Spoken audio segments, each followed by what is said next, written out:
হঠাৎ করেই বাংলাদেশের বিরুদ্ধে জরুরি অশনি সংকেত এবং পুরো জাতির জন্য এটা একটা সতর্কবার্তা। অভাবনীয় কিছু ঘটতে পারে, অকল্পনীয় কিছু ঘটতে পারে। দর্শক, চারিদিকে নানান আলামত স্পষ্ট হচ্ছে। বাংলাদেশের বিরুদ্ধে ভয়াবহ ষড়যন্ত্র হচ্ছে। আপনারা শুনলে অবাক হবেন, বাট এটা সত্য। ভারত বাংলাদেশে সামরিক হামলা চালাতে পারে। কখন? বিশেষ করে যখন নরেন্দ্র মোদীর মেয়াদ শেষ হয়ে যাবে যাবে ভাব, নির্বাচনের আগে আগে তখন। তবে সে প্রস্তুতি এবং ইশারা ইঙ্গিত আগেই দিয়ে রাখছে। দেখেন, পৃথিবীতে যত সামরিক হামলা, যুদ্ধ বাঁধানো, এগুলো কারণ যদি বিশ্লেষণ করেন, যদি অ্যানালজি করেন, তাহলে আপনি সহজে বুঝতে পারবেন যে ভারত বাংলাদেশের উপর হামলা করতে পারে। হামলার কারণগুলো বেসিক্যালি অর্থনৈতিক, আর এগুলো ইন্টারনাল রাজনীতির একটা ম্যানিফেস্টেশন। ভিন দেশে হামলা করা, যেমন ডোনাল্ড ট্রাম্প বা মার্কিন সাবেক প্রেসিডেন্ট জর্জ ডব্লিউ বুশ, এরা যত আগ্রাসন চালিয়েছে, বিদেশে হামলা করেছে, দেখেন যে যুক্তরাষ্ট্রের ইন্টারনাল রাজনীতির ফল এটা একটা। এমনি এমনি ভালো লেগেছে বা নাম দেয় যে গণতন্ত্র রক্ষার জন্য যুদ্ধ অথবা হিউম্যানিটেরিয়ান ইন্টারভেনশন, আসলে ওগুলো যুক্তরাষ্ট্রের স্বার্থ রক্ষার ইন্টারভেনশন এবং তাদের ইন্টারনাল পলিটিক্সের একটা ম্যানিফেস্টেশন। যখন বুশ কিংবা এই ট্রাম্প বা বাইডেন যাই হোক না কেন, যখন দেখে যে অবস্থা খারাপ, আমার ক্ষমতা নিয়ে টানাটানি শুরু হয়ে গেছে, দেশের ভিতরে আমার ব্যর্থতা এই সেই, তখন বিদেশে যুদ্ধ বাঁধিয়ে তখন সম্পদ আহরণের চেষ্টা করে এবং জনগণের সমর্থন নেয়ার চেষ্টা করে এবং তার যে নড়বড়ে অবস্থা সেটা ধামাচাপা দেওয়ার চেষ্টা করে। যুদ্ধ এভাবেই হয়।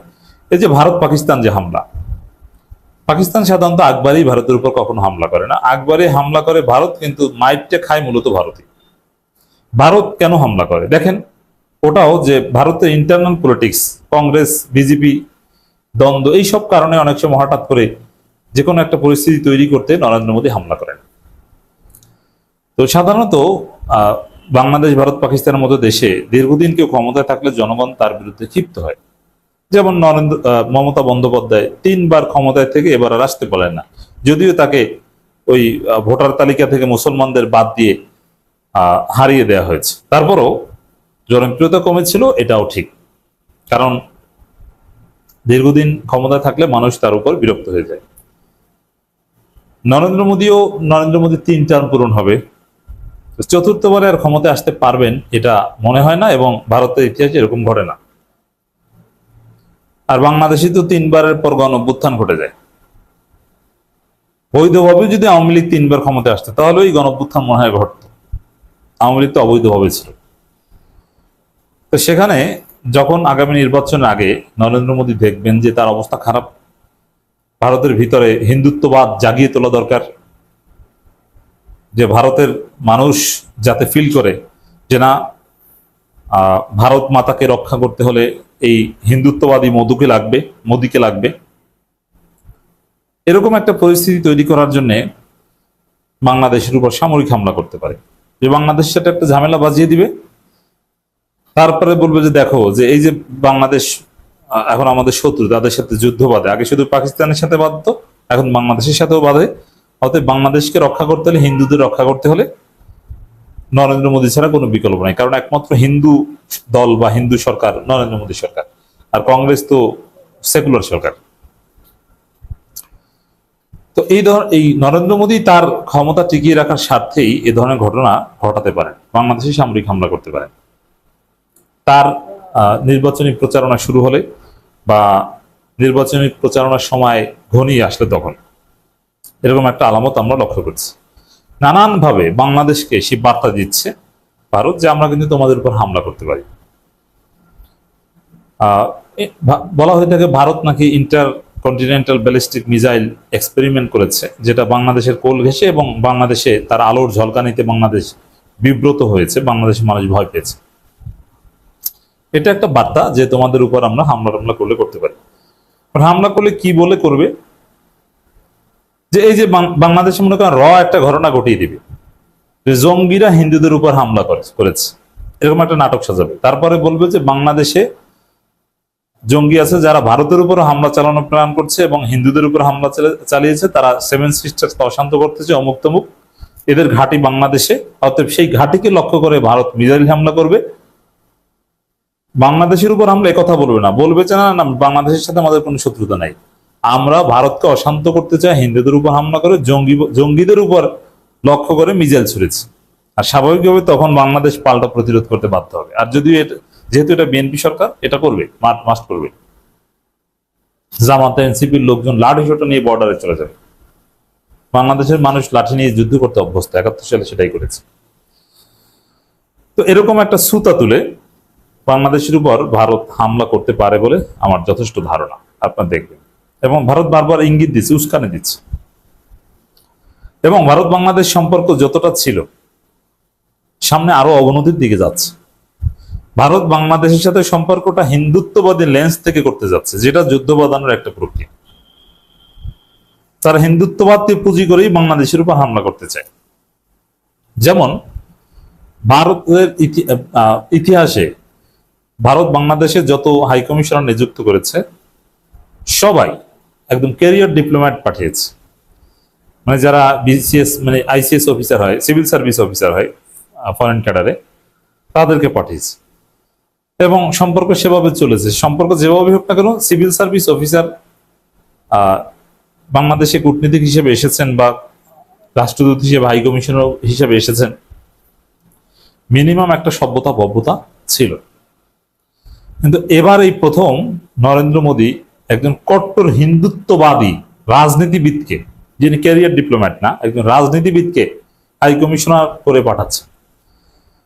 দেখেন, যারা ক্যারিয়ার ডিপ্লোম্যাট তাদের মধ্যে কিছু স্মার্টনেস থাকে, তারা যে কারোর সাথে মিশতে পারে, হাসি দিয়ে কথা বলে, জামাত হোক যে কারো হোক, যা কারোর সাথে মিশতে তাদের কোনো আপত্তি নেই। কিন্তু এবার যাকে ভারত হাই কমিশনার হিসেবে পাঠাচ্ছে, রাজনীতিবিদ, তার রাজনীতি হচ্ছে যে জামাতকে গালি দাও, হিন্দুত্ববাদ প্রচার করো, মুসলিম কোপাও। এরকম একজন ভয়ঙ্কর ইসলাম বিদ্বেষী, মুসলিম বিদ্বেষী গেরুয়া সন্ত্রাসীকে বাংলাদেশে হাই কমিশনার করে পাঠাচ্ছে নরেন্দ্র মোদী সরকার। নাসিরউদ্দিন পাটোয়ারির উপর হামলার ঘটনায় ছাত্রদল কার্যত ফেসে যাচ্ছে।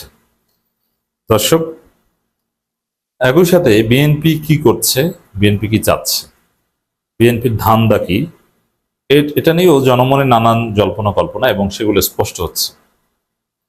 দর্শক দেখেন, ছাত্রদল ফেসে যাচ্ছে এর মানে এই নয় যে পুলিশ ছাত্রদলকে গ্রেপ্তার করেছে অথবা মামলা হয়েছে, মামলায় ছাত্রদলকে সুনির্দিষ্টভাবে আসামি করা হয়েছে, মামলা এফআইআর হিসেবে নেওয়া হয়েছে।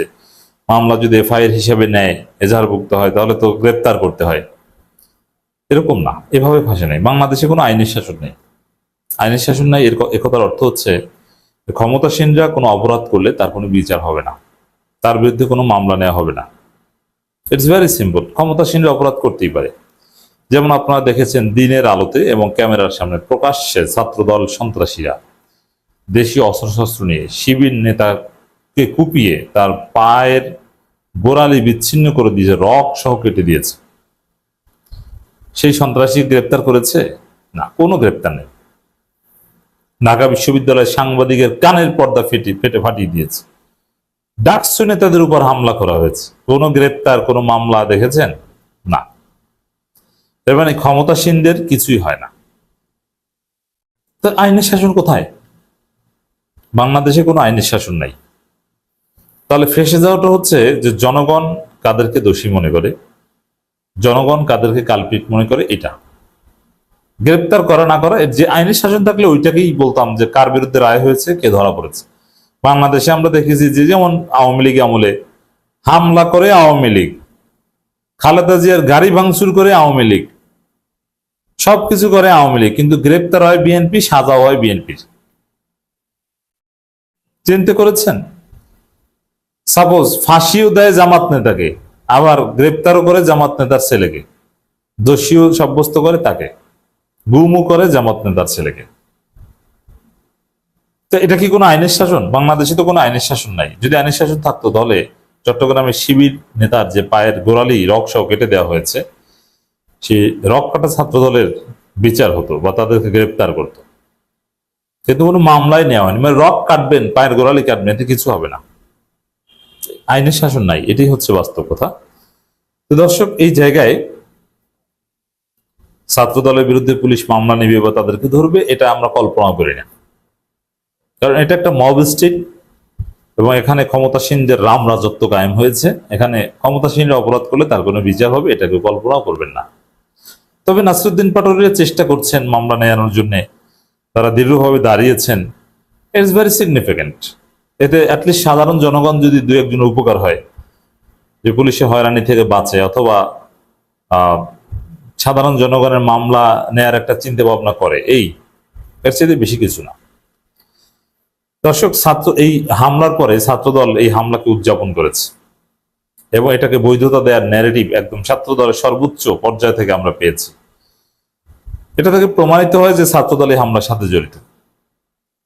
এমনকি বিএনপি তার রাশেদ খানের যে একের পর এক ফেসবুক পোস্ট এবং তার ফেসবুক পোস্টের যে তাৎপর্য, তার অর্থ থেকে সেটাও দাঁড়ায় যে নাসিরউদ্দিন পাটোয়ারির উপর হামলাকে তারা এক প্রকার বৈধতা দিচ্ছে এবং এটা সেলিব্রেট করছে, লেজিটিমেট করছে। যেমন ছাত্রদল সেক্রেটারি নাসিরউদ্দিন নাসির বলছেন, মব ও সংঘাত উস্কে দেওয়া ব্যক্তি নাসিরউদ্দিন পাটোয়ারি এবং তিনি নাকি মব করতে ঝিনাইদহ গিয়েছিলেন। দেখেন, নাসিরউদ্দিন পাটোয়ারির উপর হামলা করা হলো, অথচ বলছে যে মব ও সংঘাত উস্কে দেওয়া ব্যক্তি নাসিরউদ্দিন পাটোয়ারি এবং তিনি নাকি মব করতে গেছেন। তিনি নামাজ পড়তে ঢুকছেন, বলছে যে তিনি মব করতে গেছেন। আর ওখানে মব কি তারা কি করেছে? হামলাটা তো করেছে ছাত্রদল, যুবদল। তো দর্শক, আবার আমানুল্লাহ আমান ছাত্রদল নেতা, এই যে এসএসএফ এর গলা টিপ খেয়ে এখনো বেঁচে আছেন, ভাগ্য বলো। তারেক রহমানের পাশে যায় আমানুল্লাহ আমানের এত বড় সাহস, এসএসএফ গলা টিপে মেরে ফেলা নাই, ওর কপাল বলো। আমানুল্লাহ আমান বলছেন যে ঝিনাইদের মানুষ ওর উপর ডিম নিক্ষেপ করেছে, শুধু আরো কিছু নিক্ষেপ করার কথা ছিল। তো ঝিনাইদের মানুষ তো ভালো, মানে এমন ভাবে যে ডিম নিক্ষেপ বা ওর উপর যে হামলা করেছে নাসিরউদ্দিন পাটোয়ারির উপর, এটা এক প্রকার বৈধতা দিচ্ছে যে এটা ভালো ভালো কাজ হয়েছে।